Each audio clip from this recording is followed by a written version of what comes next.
Boker Mevorach les filles Shabbat Shalom ou Mevorach dans la joie et dans la Kdusha et dans la Kirvat Hashem. Avec l'aide d'Akadosh Baruch Hu, on va travailler par le prisme de la paracha Vayetse. On voit avec beaucoup de hitrakshut, beaucoup d'émotions, beaucoup de hitlavut, beaucoup d'enthousiasme. Yaakov Avinu, Alav Shalom, comment il s'occupe, comment il s'investit, comment il travaille l'ensemble des sujets de ce monde. Mais tout ça avec Doucha, tout ça avec Tahara. Avec l'aide d'Akadosh Baruch Hu, on va travailler sur un sujet qui me tient beaucoup, beaucoup à cœur et sur lequel on reviendra, Imirtse Hashem, autant de fois que nécessaire. Les derniers événements qu'on a vécus ici à Jérusalem m'ont fait beaucoup, beaucoup réfléchir. Avec l'aide d'Hachem, j'espère beaucoup, beaucoup grandir, notamment au travers des élections, sans rentrer dans l'essence ou dans le détail de ce qui s'est passé, même si on y reviendra. Notamment au niveau des halachot, de la shonara, notamment au niveau de la vatrinam qui doit être chapeau et qui doit nous réunir avant tout. J'aimerais parler en fait de quelque chose qui me hérisse le poil. C'est vraiment le mot religieux. Ah, ces religieux, ah, ces rabbins, comme si c'était quelque chose d'additionnel, comme si c'était quelque chose d'extérieur à nous, comme si c'était quelque chose de dissocié de nous. Le mot religieux me hérisse le poil. Je le dis du fond du cœur, avec authenticité, avec peut-être des mots imparfaits, avec peut-être des choses pas forcément très claires. Mais moi, j'aimerais qu'on bosse avec l'aide d'Hachem sur une sidra, sur une série de cours, sur ce qu'est le judaïsme authentique, sur ce qu'est une Bat Israël authentique, sur ce qu'est un Yehudi Benishmato, quelque chose qui traverse notre essence, quelque chose qui nous définit dans notre essence, dans notre maout intrinsèque. Pas de temps en temps, je suis religieuse, de temps en temps, quand je vais à la Beth Knesset, je suis quelqu'un de religieux, que de temps en temps que je vais faire et étudier un cours, je suis quelqu'un de religieux. Non, la Torah, notre judaïsme, le bonheur d'être juif, le bonheur d'être le Am Nifrar, d'être le peuple élu, d'accéder en fait à notre Tachlit qui est d'être une Mamlechet Kohanim, un royaume de prêtres et un Am Kadosh. Ça n'est absolument pas dans des Zman Mesuyamim, dans des Zmanim Mesuyamim, dans des temps normés. C'est notre essence, c'est comment on appelle, notre mission, notre raison d'être. Ça nous traverse à chaque instant de notre vie. Et ce, même si on fait des choses extrêmement basiques comme faire le linge, ou faire ses courses, ou aider pour les devoirs, ou faire le ménage, ou aller au travail, ou n'importe quoi de notre vie doit transpirer, doit matérialiser, doit traduire notre essence de juif. Et ça n'est absolument pas une religion. Donc il y avait des questions qui se posaient. Comment ça se fait en fait que pendant les élections, on arrive à mélanger le religieux du politique? Mais il n'y a pas de politique. Mais il n'y a pas d'économie. Mais il n'y a pas de direction de Jérusalem ou direction du pays. Il ne doit y avoir... Et s'il y a ça, c'est qu'on a une énorme taout. Il n'y a pas d'armée s'il n'y a pas de Torah. Toute l'armée, toute l'économie, toute la politique, toutes les sphères, toute la société, toutes les relations sociales doivent transpirer la Torah, de transpirer notre essence. C'est quoi notre essence? C'est d'être entièrement dédié, orienté vers le Ratzon d'Akadosh Baruch Hu. Toute notre vie politique, toute notre vie économique, toute notre vie sociale, toute la direction du pays doit transpirer le Ratson, les consignes d'Akadosh Baruch Hu, parce qu'il n'y a rien sans Akadosh Baruch Hu. Donc évidemment que tout se mélange. Erze qu'on puisse dissocier les deux.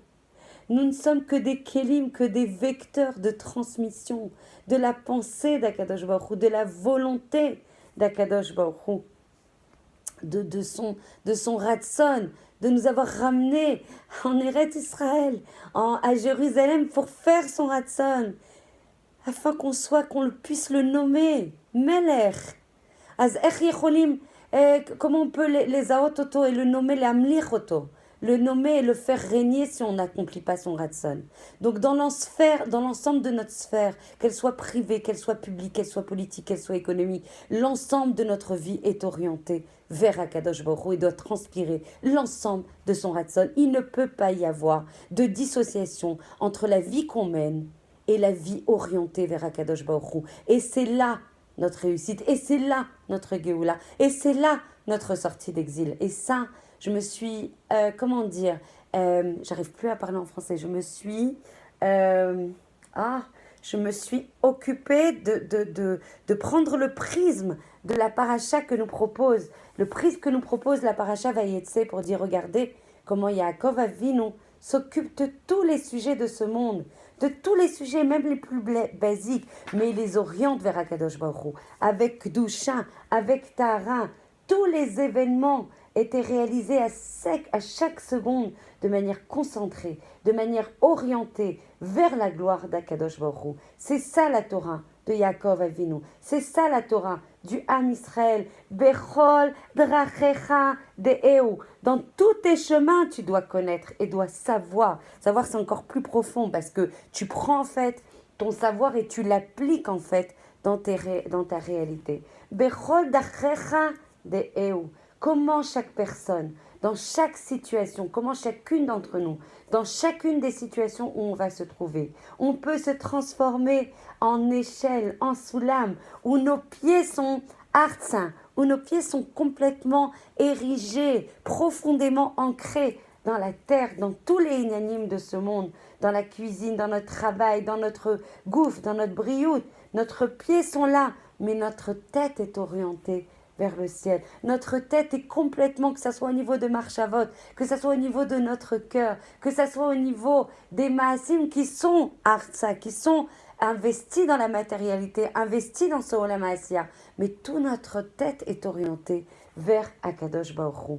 Tous les sujets qui sont proposés au quotidien sont des échelles, ce sont des étapes, ce sont des niveaux qui vont nous permettre de muscler, de matérialiser, d'ancrer encore plus notre émouna. Mlea Aretz Kinyanecha, l'ensemble de la terre et l'ensemble des sujets qui traversent ce Olam Haïsia, cette terre, sont complètement investis de tes propriétés, de tes attributs à Kadosh Baruch Hu.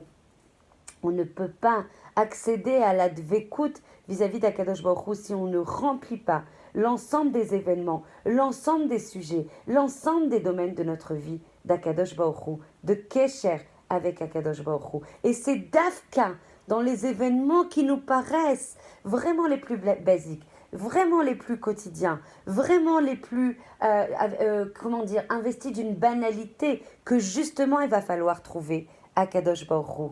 Alors comment on peut vivre comme un juif, comme une juive authentique? Et il y avait une très très belle histoire que j'ai beaucoup appréciée d'un Meller qui adorait ses habitants, qui adorait ses sujets et qui voulait les étive, Kamacheyoter, qui voulait leur apporter du bien et qui voulait aussi tester leur chorma, leur sagesse. Alors il a proposé comme ça un challenge, un Edgar. Il leur a dit, écoutez-moi bien, je vais préparer une cassette comme ça, pleine de Yahalomim, pleine de margaliot, pleine de trésors. Et celui qui va pouvoir la trouver, alors elle sera à lui, cette cassette pleine de trésors. Il avait un grand palais avec une bricha, avec une piscine. Il a dit, voilà, je vais jeter cette cassette à l'intérieur de la piscine, au fond de l'eau. Et celui qui arrivera à la récupérer, alors il pourra la posséder. Tous les habitants se sont essayés à récupérer cette cassette, à récupérer ce Otsar, mais en vain. Et le Melech, il était vraiment en tsar. Le Melech, le roi, il était vraiment en tsar de voir les échecs de ses habitants, de ne pas arriver à voir la réussite de ses habitants pour récupérer ce trésor qu'il mettait à disposition. Est arrivé un des habitants, un des sages en fait, de cette ville, et il a dit, il est venu poser, il a regardé aux alentours, et il a compris que ce n'était pas forcément nécessaire de descendre dans la piscine pour récupérer ses Otsar. Il vient et pose la question en fait à ce Melech et lui dit, dis-moi, mon roi, est-ce qu'il est nécessaire de mouiller ses vêtements pour accéder à ces Otsar? Et là, le Melech, il a réfléchi, il a dit, oula, là j'ai face à moi un chacham, une personne dotée de sagesse, et il lui répond, non, tu n'as pas besoin de mouiller tes vêtements pour arriver à récupérer ce Otsar. Et là, ça fait tilt en fait au niveau de cette personne. la personne, ce Chacham, il est monté sur le Hetz, il est monté sur le Hetz, il a réalisé que ce Otsar, qui n'était pas dans la Bricha, il n'avait pas besoin de mouiller ses vêtements pour accéder à ce Otsar. Pourquoi? Parce qu'en fait, dans la Bricha, il n'y avait que l'ombre de ce Otsar.